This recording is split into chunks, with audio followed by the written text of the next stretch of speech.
What's going on, everybody, and welcome back to another episode of the Game Time Voice Report here on the Game Time Voice YouTube channel. I'm your host, Mike Walsh, and I thank you for joining me for another trip around the sporting world here today. In this episode, we'll take a look at the Patriots' second preseason game against the Minnesota Vikings and 8 takeaways we can take from that game as we inch ever closer to the start of the regular season. We'll also take a look at the Celtics and two interesting newsworthy articles as their 2025-2026 schedule has come out, and we'll take a look at some of the important dates coming up for a season filled with anticipation. As well as we will take a look at the finalization of the sale of the Boston Celtics from Steve Paliuka and Wick Grossbeck to new ownership group led by William Chisholm and some of the effects of that going forward for the franchise. And finally, we'll delve into our favorite segment of the show. We'll take a look at the wackiest of the week, where we find some of the most interesting sports stories of the past 7 days and show them here on the show. All that and much, much more coming up. So buckle up those chin straps and lace up those skates. This is episode 4 of the Game Time Voice Report.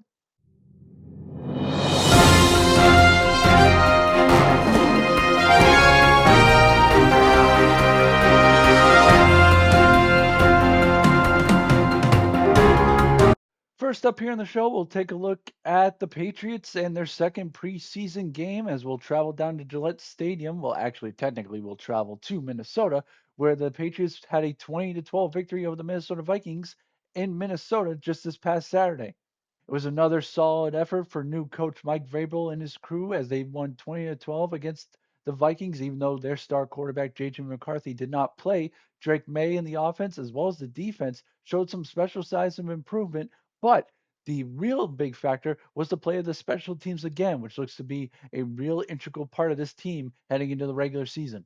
The first takeaway we'll talk about is that it always seems to be a common theme in a New England Patriots training camp as one rookie wide receiver will put his name above the rest and fight for a roster spot that nobody else will expect. And in this case, it's rookie wide receiver Efton Chisholm III, who went 6 catches for 74 yards against the Vikings, including a 12-yard touchdown run in the second quarter.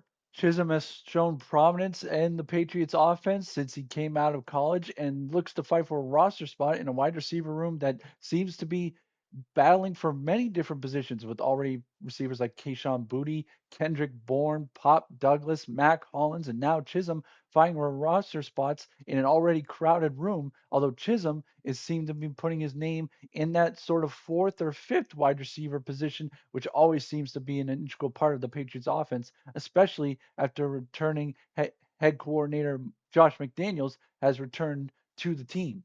Now, the only argument to go against the rookie wide receiver Chisholm is that he is playing against second and third string players. But if you are a first team player playing against second stringers, you're supposed to look as good as he has in the preseason. So hopefully in the final preseason game, he'll get some first team snaps against first team competition as the Patriots look to finalize their offense before the start of the campaign.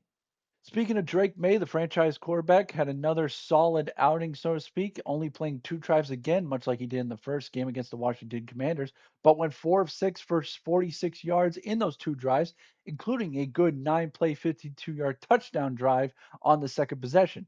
Not to say there wasn't one play that kind of stood out in that first drive, much like the fumble in the first drive of the Commanders game, as Drake Maye just overshot Pop Douglas on a route where Douglas was wide open and it almost led to a turnover, much like the fumble. Now, after a shaky start in the first drive, Drake Maye came out and really showed the promise that he has as the franchise quarterback potentially going forward for the Patriots, as he had the cleanest pocket really he's had all preseason. And the only reason he had to scramble was because the blockers held their position as best they could, but the pocket just seemed to get closer and closer. So Maye had to improvise and threw a dart to the sideline where Mac Hollins was able to keep both toes down and bring it in for a good catch. Now, with a head coach like Mike Vrabel, of course, he's going to be looking to get as close to perfection as possible, and Drake Maye is still trying to find that. But this is a promising preseason for the quarterback who's getting his first real stint as the franchise guy going forward for the New England Patriots as he split time at quarterback with Jacoby Brissett last year and has been given the reins to say, take us forward heading into the new year. Now, one of the biggest questions coming into the Patriots' new season is what will the offensive line look like after the draft and free agency, where the Patriots spent heavily to try to reconstruct that? Well, the Patriots are still kind of searching for those 5 offensive linemen that will be protecting the franchise quarterback going forward. Now, the starting offensive line for the game was Will Campbell, Brown, Bradbury, Onwenu, and Bryant going along the front line of Drake Maye, and then some reshuffling as Cole Strange got some run with the second string going forward.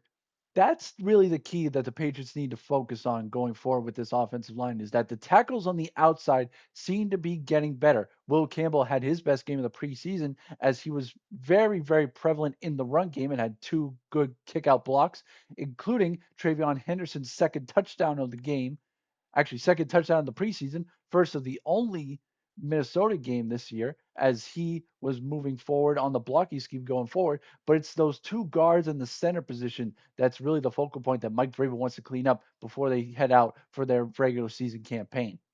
Heading on over to the defensive side of the ball, and it's very, very clear sometimes in these Patriots preseasons that in addition to rookie wide receivers that might move up the depth chart, there are often veteran players, whether it be on the offense or defensive side, that might be sliding down the depth chart as preseason goes on. This is no different as safety Kyle Duggar and edge rusher Anthony Jennings have seen their roles diminish, so to speak, throughout the preseason.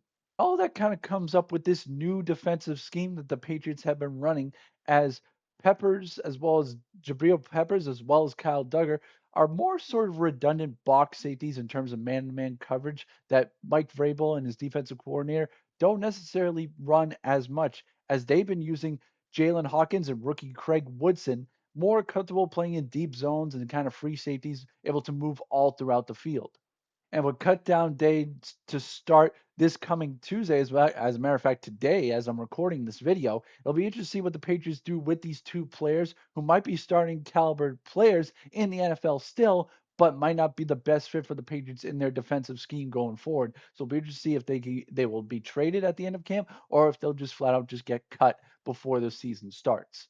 Heading back over to the offensive side of the ball, and we've mentioned 2 of the 3 Patriots high draft picks, so to speak, throughout the video. We've mentioned Will Campbell and his much, much improved run blocking as well as pass blocking in this game as opposed to his first game against the Washington Commanders, as well as Mac Hollins, who seems to be building quite a good relationship with Drake Maye throughout the preseason, including his amazing catch on the sideline here in the game against Minnesota. But the gem of the draft, and really, I think the best pickup in the draft, I think in the entire offseason for the Patriots going forward, was selecting running back Travion Henderson with their second draft pick in the second round, as he's been a focal point of the offense throughout preseason, as well as in the kick return game, as you saw his kickoff return for a touchdown against the Commanders in preseason game number 1. Henderson has shown the ability to be patient with his running as he's let the blocks develop and would show that immensely in his 8-yard touchdown run as he waited for Will Campbell and Ben Brown to get to their blocks and show patience in the hole, as well as his ability to bounce off tacklers on his way to the end zone. So his ability in the running game was something that needed to get worked on as he was already great out of the backfield as a pass catcher, but his run game has improved immensely throughout the preseason and might be pushing for his starting running back spot throughout the next coming year. And it wasn't just the Patriots who were blown away by his game, as former Patriots defensive coordinator and coach on the sidelines in the Bill Belichick era, Brian Flores, who is now the defensive coordinator for the Minnesota Vikings, was blown away by Henderson throughout the game. So a nod from a former Patriot to a current Patriot right there. Patriots will have one more chance to get all the kinks out as they will travel to New Jersey to take on the Giants in their final preseason game before opening up the season at home at Gillette Stadium against the Oakland Raiders. We will have all the reaction to all those games and their entire season right here on the Game Time Voice YouTube channel, so don't miss out on any of those coming up in future Game Time Voice reports. Next up, we're going to take a look at the Boston Celtics as they released their 2025-26 schedule for the upcoming year just recently. And we'll take a look at some of the most important dates of a season that's built to be one of the most important in recent memory.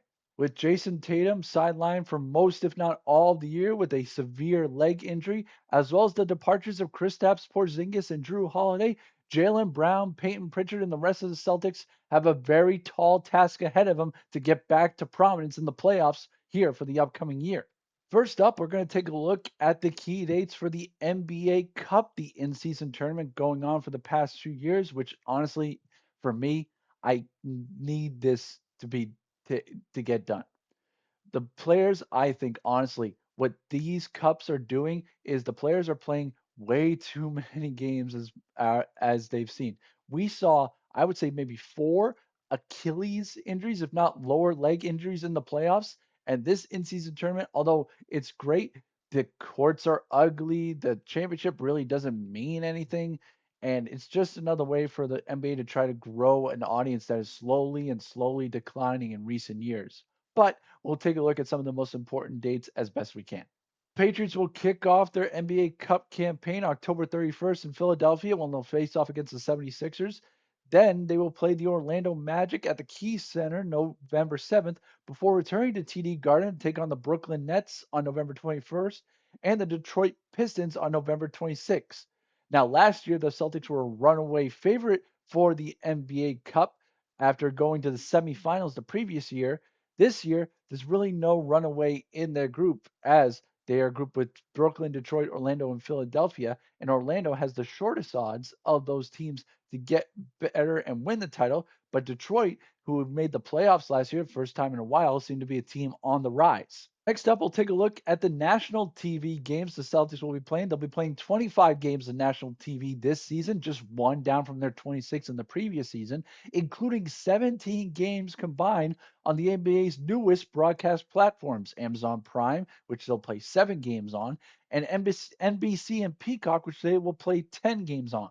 6 of those games will also be on ESPN, and two will be on ABC. The Celtics brand continues to draw national viewers, and so the NBA is looking to get as best again as they can in terms of getting national viewership for the best team in the NBA.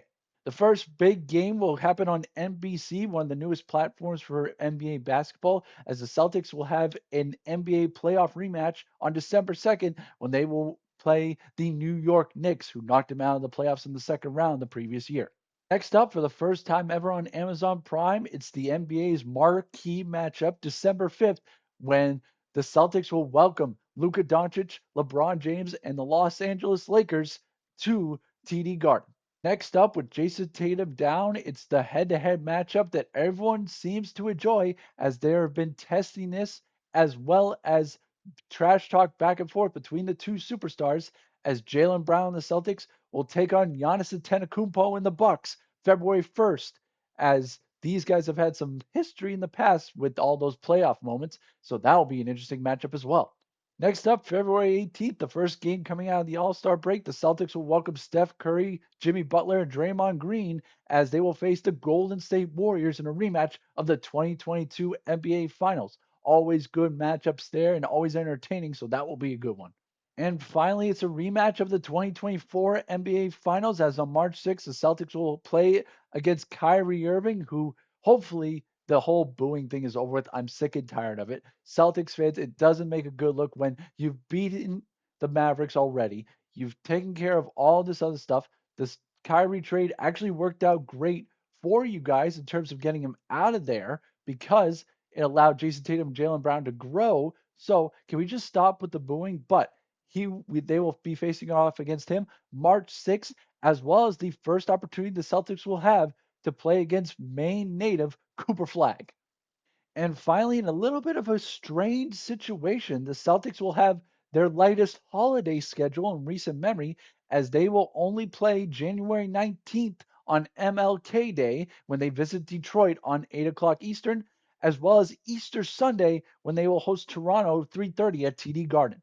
What this means is that for the first time in 9 years, when you are opening up your presents on Christmas Day, you will not be able to watch Celtics basketball as they have been pushed to a December 26th matchup with the Indiana Pacers. So, for the first time in 9 years, the Celtics have dropped off the Christmas Day docket. Now that's all the news in terms of the what the Celtics are going to be dealing with on the court, but an interesting tidbit of news came out just recently about something that happened off the court in terms of the brand new Celtics ownership. A couple of years ago, it was after the 2024 championship, Wick Grossbeck and Steve Paliuka made it official that they were looking to sell the Boston Celtics as they were at the height in terms of their popularity, in terms of their revenue. So they were trying to get as much as they can. Then announced that a group led by Massachusetts native Will Chisholm was interested in buying the Celtics, and it would happen at the end of the 2028 season. Well, that's not going to be the case, as was announced recently that the NBA has agreed, and actually, the Celtics going forward, the sale will happen and the changeover will happen much quicker than expected, as the Celtics will have a new owner in William Chisholm at the top of the food chain. However, the new ownership group led by Will Chisholm were very, very clear to say coming in second is not the objective they have when taking over this franchise. The ultimate yardstick is winning championships, and Wick's group won two in terms of their full time ownership, and we look to get just as many, if not more, going forward. And he is going to be staying on as much as he can to help us get to that goal. Chisholm was also very quick to say that team president Rich Gotham, general manager Brad Stevens, as well as head coach Joe Mazzulla, are all expected to remain in their positions very, very soon, including head coach Joe Mazzulla, who recently got a contract extension as he has been one of the most successful Celtics coaches in recent memory, including winning an NBA championship just 2 years ago. Wick Grossbeck will also be staying on past the sale of the team as a co-owner, CEO, and alternate governor, as he will run the day-to-day operations alongside Chisholm, as Chisholm will also represent the team in league matters as the governor of the franchise. Wick was very, very quick to point out we had 2 years at our super max in terms of spending money and going over the luxury tax apron, 100 miles an hour. Now you take a year or two to reset a little bit, which every team does from time to time. But we will be back and we are coming back as hard as we can to get back and try to win a 20th or more NBA banner to hang at the TD Garden Raptors. So the Celtics have said we are not heading for a rebuild anytime soon, as Tatum is just about to hit his prime, although coming off a pretty severe leg injury, and Jaylen Brown is in his prime right now. So the Celtics have a good young core, as well as Peyton Pritchard, who probably will be elevated to a starting point guard spot with Drew Holiday leaving in the offseason. So interesting time for the Celtics going forward, but not one that is expected to have much losing anytime soon. Last but certainly not least, it's our favorite segment of the week. This is the Wackiest in Sports, and we're going to be taking a look at two football stories going out throughout the world. One from the football here in the United States, and one from our football across the pond to our English neighbors. West Bromwich Albion, who is a step below the Premier League in the Championship League, the same league that hosts Wrexham FC, the team of Ryan Reynolds and Rob McElhenney, showed some promise in the U18 this weekend as they won 5-0. The story, however, came in the 7th minute when West Bromwich's Justin 7-7, yes, that is his name, Justin 7-7, scored a goal in the 7th minute while wearing the number 77. Now I'm going to repeat that just so that all of you guys understand the need for this. I can't wrap my mind around this just because of the absolute craziness that is unfold. Justin 7-7, that's a hyphenated last name, scored in the 7th minute while wearing number 77. If he did not buy a lottery ticket or just bought anything in terms of lucky based things or went to a casino or whatever it was over the past weekend, he was absolutely crazy.